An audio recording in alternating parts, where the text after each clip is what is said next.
যারা আমার ভিডিওটা দেখছেন তারা ভিডিওটাকে লাইক করবেন, আর যারা আমার চ্যানেলটা রেগুলার দেখেন তারা চ্যানেলটাকে সাবস্ক্রাইব করবেন। মোহামেডান তাদের যে কলকাতা লিগে ম্যানেজারকে এত বিভিন্নভাবে প্রেসার দেওয়ার চেষ্টা করছে, কেন দিচ্ছে না, কলকাতা লিগে মোহামেডান দুখানা ম্যাচ খুব বাজে ফল করেছে। এক খিদিরপুরের সাথে গোললেস ড্র করেছে, আর কালীঘাটের সাথে 1-2 গোলে হেরে গেছে।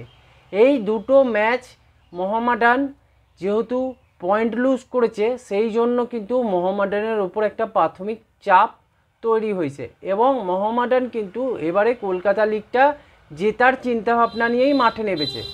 সেই জায়গায় দাঁড়িয়ে কালীঘাট আর খিদিরপুরের সঙ্গে পয়েন্ট নষ্ট করা, এটা কিন্তু মোহামেডান কর্মকর্তারা খুব একটা ভালো চোখে নেয়নি।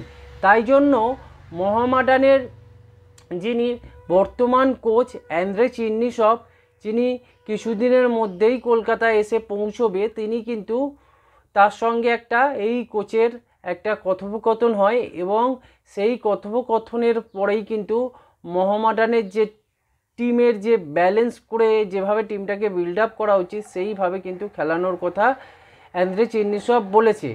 এবং যে মোহামেডান কলকাতা লিগটাকে যে একটা গুরুত্বপূর্ণ দৃষ্টিতেই দেখছে, সেটা কিন্তু এই জিনিস থেকেই বোঝা যাচ্ছে যে মোহামেডান কলকাতা লিগটা জিততে চাইছে।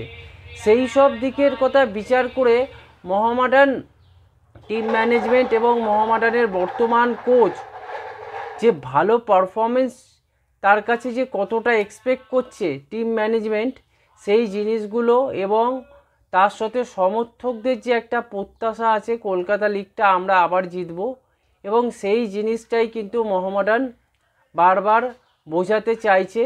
এবং মোহামেডান কোচ চেষ্টা করছে, যেহেতু টিমটা একদম নতুন, বড় বড় প্লেয়াররা কিন্তু অন্যান্য টিমে চলে গেছে, এবং বেশ কিছু নতুন প্লেয়ারদের নিয়ে মোহামেডান এই দলটা বানিয়েছে। এতদিন যেসব প্লেয়াররা মোহামেডানের সিস্টেমে পুরোপুরি ফিট ছিল, সেই সব প্লেয়াররা কিন্তু বর্তমানে মোহামেডান টিমে নেই।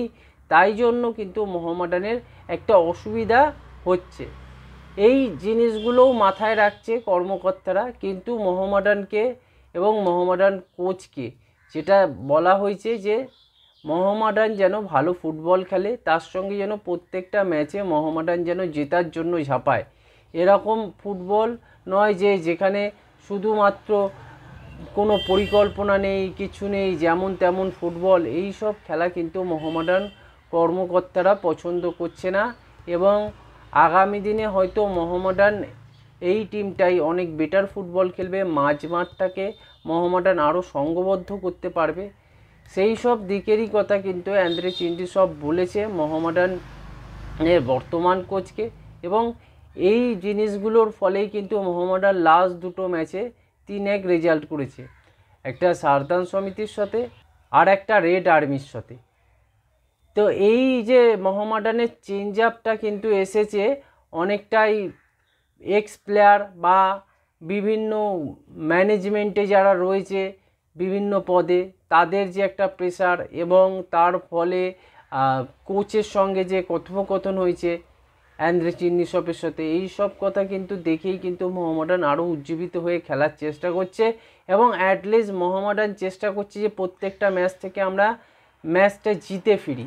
এই ম্যাচগুলো আমাদের জেতাটা কিন্তু খুবই দরকার, কেননা ভুলে গেলে হবে না যে এবছর মোহামেডান আইএসএল খেলবে। মনে রাখতে হবে আইএসএল কিন্তু ইন্ডিয়ার 1 নম্বর লিগ, সেই লিগে যে টিম খেলছে সেই টিমের কিন্তু একটা পারফরমেন্স একটা ম্যাটার করে, আর মোহামেডান কলকাতা লিগকে বরাবরই একটা গুরুত্ব দিয়ে থাকে। সেই জায়গায় কিন্তু মোহামেডানের পারফরমেন্স যেন তাদের যে প্রত্যাশা সেই প্রত্যাশা অনুযায়ী হয়। যদি মোহামেডান চ্যাম্পিয়ন হতে চায় কলকাতা লিগে, তাহলে কিন্তু এই জিনিসগুলো যেটা মোহামেডান কর্মকর্তারা এবং মোহামেডান কোচরা বিশেষভাবে বলছে, সেইগুলোর ওপরে কিন্তু একটা গুরুত্ব থাকবে, এবং মোহামেডান আগামী দিনে হয়তো আরও ভালো ফুটবল খেলবে। এই ছিল আজকের ভিডিও। আপনারা চ্যানেলটাকে সাবস্ক্রাইব করুন, ভিডিওটাকে লাইক করুন, ভিডিওটাকে শেয়ার করুন।